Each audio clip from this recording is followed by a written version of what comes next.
Salam Triteos, salam satu keluarga Allah. Ketemu lagi sedulur, kita akan membuka judul yaitu pembobotan dan risiko doktrin homoiousios. Ya, perlu sedulur Triteos tahu bahwa pada konten malam hari ini adalah berbicara tentang doktrin Triteos atau doktrin yang saya yakini. Sebetulnya sudah saya sampaikan kemarin bahwa dalam pembobotan doktrin homoiousios itu kita menganut cocok logi mene tekel ufarsin yang didapati kalau neraca itu didapati timbangannya terlalu ringan, ya kita akan tinggalkan konteks ayat itu. Jadi kita akan pergi di mana bobot ayat lain yang itulah menjadi corak doktrin Trinitas yang kita pilih.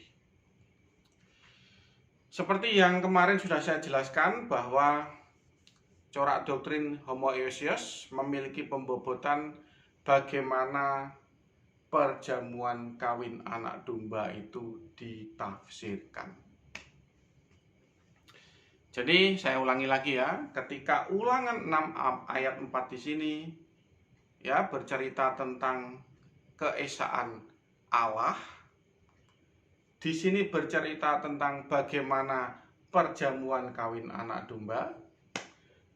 Mene tekel ufarsin, doktrin homoiousios memutuskan lebih menitik beratkan perjamuan kawin anak domba.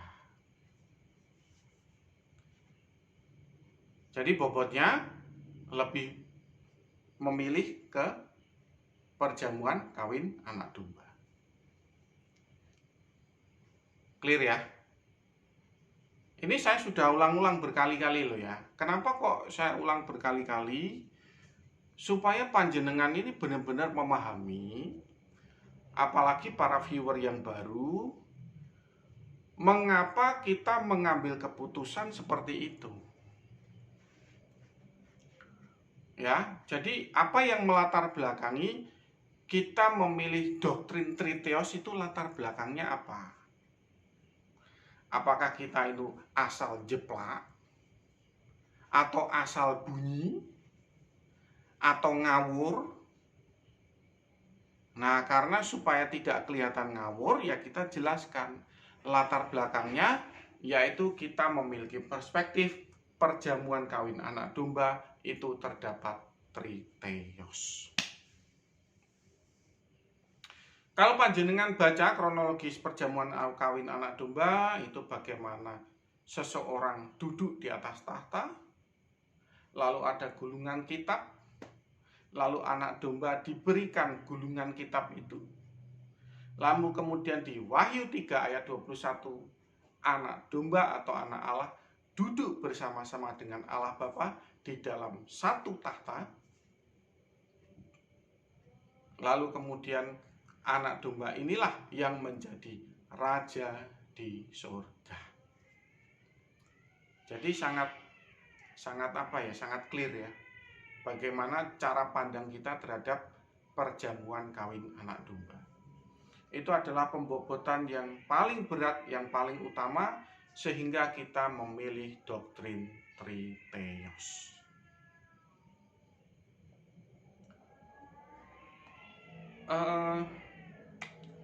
Saya ingin mencoba untuk menggugah kesadaran panjenengan ya. Kenapa sih kalian ini kok sepertinya kok terpesona sekali ya dengan keesaan Yahweh ini? Ya saya hanya bertanya, kenapa kok panjenengan ini terpesona sekali gitu loh. Sampai kalian bela mati-matian gitu loh tentang keesaan Allah ini. Loh, kecuali di surga tidak ada narasi Triteos. Ya maklum, saya memaklumi jika panjenengan itu menitik beratkan keesaan Allah itu, saya maklum. Tapi kan di surga nggak seperti itu. Lah ini di surga, ini di bumi loh. Lah ini yang cobalah panjenengan renungkan. Ada apa sih dengan kalian ini? Kok kalian ini sepertinya tuh mati-matian begitu loh. Ya, mati-matian membela keesaan Allah Yahweh.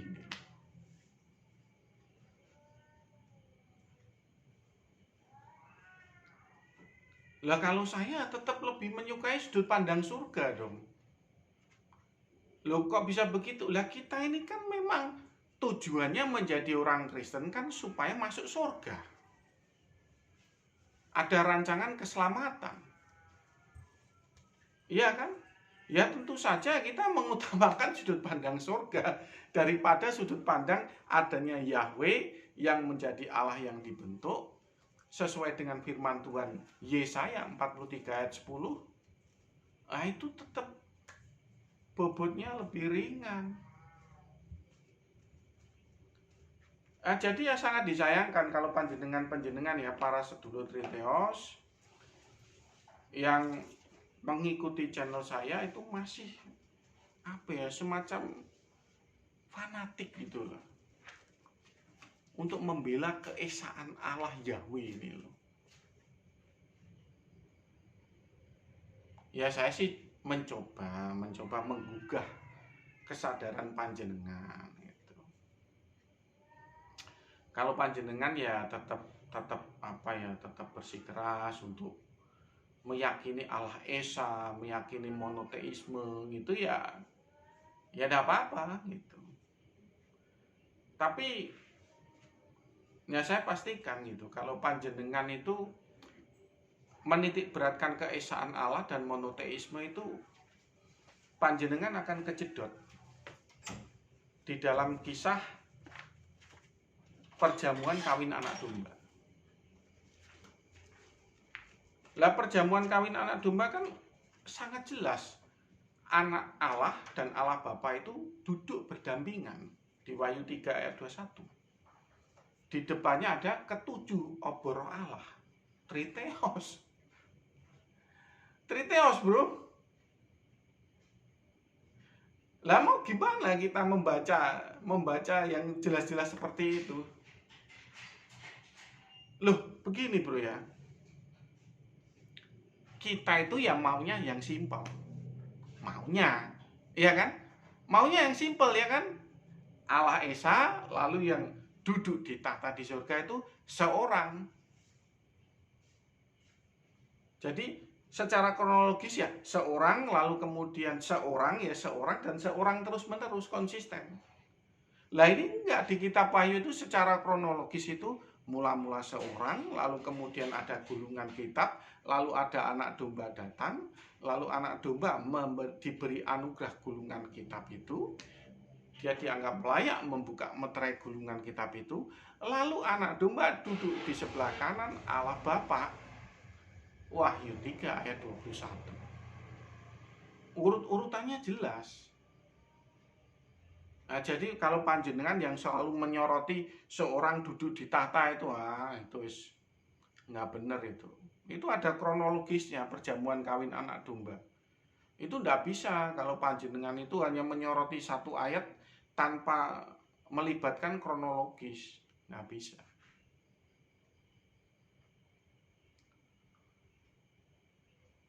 Paham ya kenapa kok mene tekel ufarsin saya menitik beratkan perjamuan kawin anak domba atau sudut pandang surga.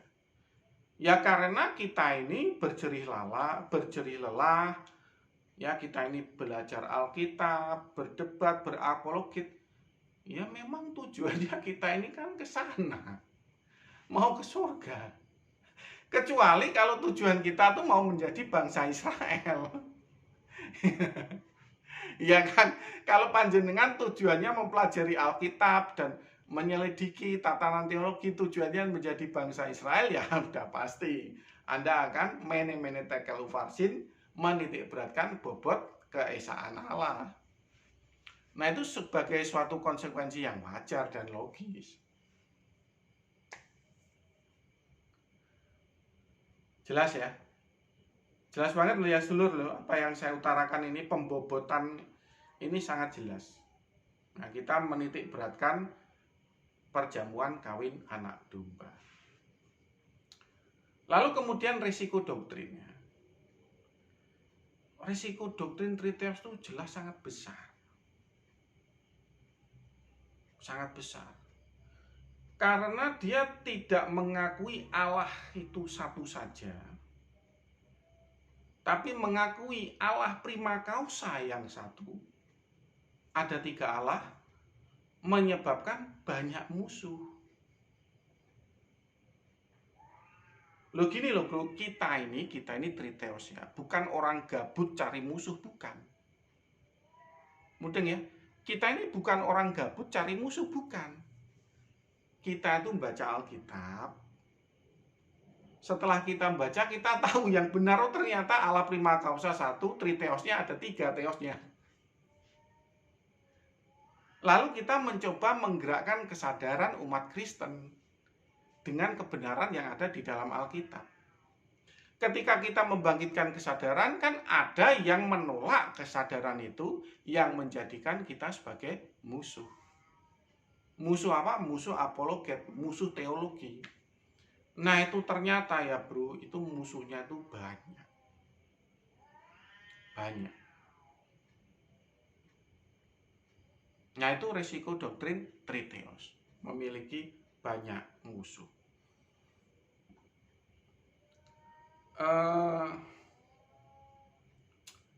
Entah kenapa ya, saya itu juga heran ya.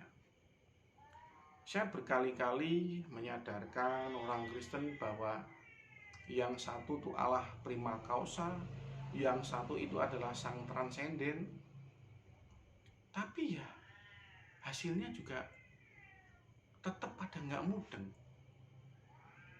Nah sedulur ingat nggak yang kemarin saya sampaikan itu tentang diagram homoousios hypostasis? Ya saya kan agak heran, diagram yang doktrin homoousios hypostasis. Allah prima causa Bapa, Excelton anak, Ekporte roh kudus. Loh, ini kan Allah prima causanya cuma satu. Lah kalau Allah prima causanya satu ya tentu saja subordinat. Lah kalau subordinat sudah pasti Triteos. Ya apapun diulang-alik, ditekak-tekuk, ya larinya juga akan menjadi Triteos kalau subordinat itu. Itu sudah konsekuensi logis. Tapi apa yang terjadi? Mereka menolak bahwa Allah itu ada 3.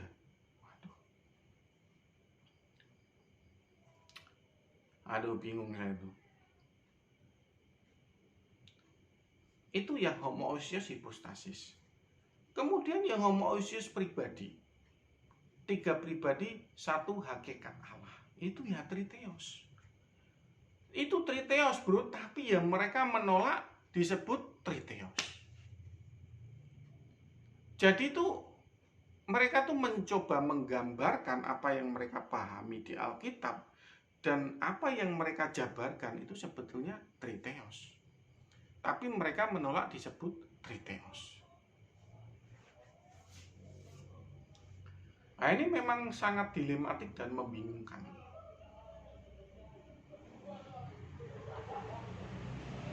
Nah dari sini kita bisa menyimpulkan bahwa resiko doktrin karena Triteos itu dianggap apa ya? Dianggap agama pagan, dianggap politeisme. Loh, walaupun memang politeis ya, memang politeis. Tapi kalau dianggap agama pagan itu juga nggak bisa. Nggak bisa. Loh kenapa kok saya itu ngomong ya bahwa Triteos itu politeis? Itu 1 Korintus 8 ayat 5. Rasul Paulus itu mengakui loh, bahwa yang disebut Theos itu di Alkitab itu memang banyak. Artinya Alkitab itu mengakui bahwa karena banyak yang dianggap Theos, makanya ya memang politeis.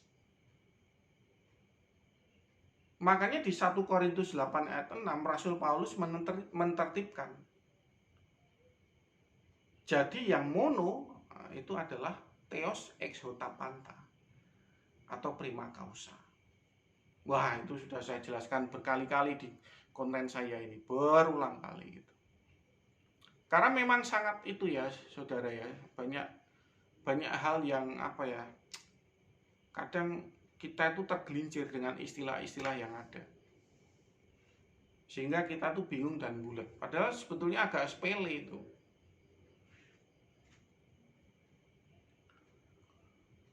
Nah, kembali lagi kita dalam resiko doktrin punya banyak musuh. Yang saya sebutkan tadi itu adalah musuh yang dari dalam. Musuh dari dalam itu adalah orang-orang yang sebelumnya memiliki diagram dan memiliki corak triteos tapi tidak mau mengakui triteos. Nah, makanya itu termasuk kategori musuh dari dalam. Yaitu tinggal bagaimana kita harus menggelorakan pergerakan triteos ini supaya menyadarkan mereka. Nah, tentu saja ya nggak perlu maksa-maksa begitu, nggak perlu. Ya, kita berapologet, berdiskusi, berdebat, dan menjelaskan tatanan doktrin triteos secara intek. Nah, itu yang musuh dari dalam ya. Lah musuh dari luar bagaimana? Musuh dari luar itu juga nggak kalah banyaknya. Jadi musuh dari dalam tuh ya banyak, musuh dari luar juga banyak. Tapi biasanya begini, kalau musuh dari luar itu terbiasa semacam membuat framing yang aneh-aneh dan cenderung fitnah. Misalnya menyamakan antara doktrin triteos dengan Dewa Horus dan Osiris. Ya kayak gitulah. Bahkan saya tuh terkadang tuh ya nggak mudeng dengan apa yang mereka katakan itu. Agama pagan, Dewa Horus, Osiris, saya tuh terus terang aja nggak begitu paham. Sehingga justru kalau ancaman musuh dari luar dan musuh dari dalam, saya tuh kadang lebih grogi menghadapi musuh yang dari dalam. Yang pertama itu karena saudara seiman kita. Yang kedua karena Alkitabnya itu sama. Alkitabnya sama bro, tapi pemahamannya bisa lain. Ya ada apa-apa. Ya ada apa-apa, kan mereka kan ikut teolog mereka.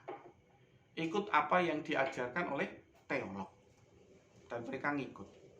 Nah, memang tugas saya ini ya untuk membangkitkan kesadaran tentang apa yang tertulis di Alkitab. Jadi sedulur triteos clear ya, apa yang saya sampaikan di sini dari pembobot-bobotan dan resiko doktrin itu semuanya sudah jelas, yaitu resikonya memang banyak musuh, tapi musuh apologet ya, musuh debat ya, bukan musuh pertarungan fisik ya. Sekarang sudah tidak zamannya musuh-musuh semacam itu. Resikonya memiliki banyak musuh, baik musuh dari dalam dan dari luar.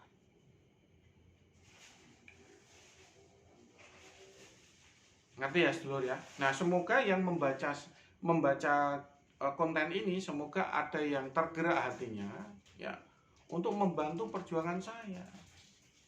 Untuk memilih doktrin triteos, untuk memilih doktrin homoiousios dan membantu perjuangan saya. Semoga yang tergugah ya panjenengan, pemikiran panjenengan, tergerak hati panjenengan untuk bersama-sama berjuang di dalam doktrin triteos. Ya. Jadi walaupun itu resiko memiliki banyak musuh, tapi ya ada peluang juga. Ya, peluangnya apa? Peluangnya mendapatkan banyak teman. Nah, makanya saya tidak berkecil hati ya dengan semuanya ini. Ya, harap dukung ini sedulur-sedulur yang juga tergerak hatinya membuka pikiran akan kebenaran doktrin triteos. Paham ya? Paham ya sedulur yang apa saya jabarkan tadi? Clear ya semuanya ya? Pembobotan dengan resiko doktrin itu sudah jelas semuanya. Nah, sehingga tidak ada pertanyaan lagi panjenengan tentang pembobotan dan resiko doktrin triteos.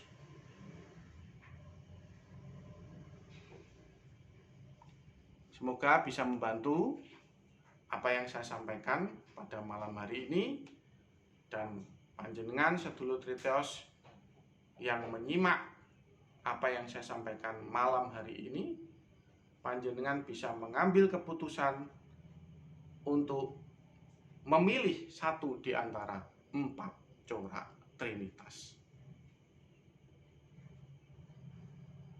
Gitu ya. Salam Triteos, salam satu keluarga Allah. Tuhan memberkati.